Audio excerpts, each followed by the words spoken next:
one kind of phrase that you said is success doesn't care. And I've heard this story before, and I was talking to Charity before the call, and she actually heard it in a different time from you. There was a period of time when you were here in the field producing where you dialed every single Saturday for a period of time. And so this opportunity is a lot different than it was when you started, than when Gabby started.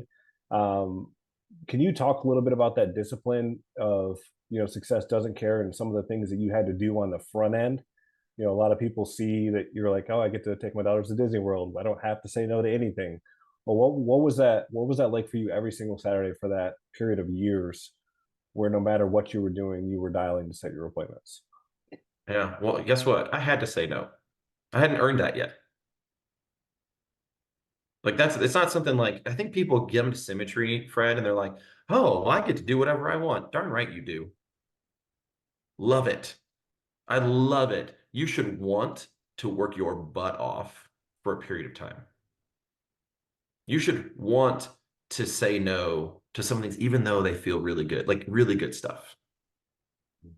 And so I had to make, like, I looked at Saturdays, I looked at the activity from it, I just looked at what everyone did that was successful, and I said, oh, I have to dial every Saturday. Like when I still owned my store, I would get up super early, drive to my store, be in the back of it, and dial until I opened the store, and I would dial until the first customer walked in.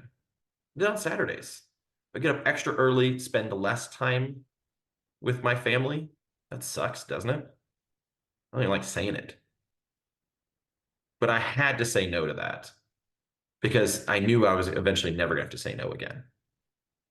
And so that was Saturdays for me. I'm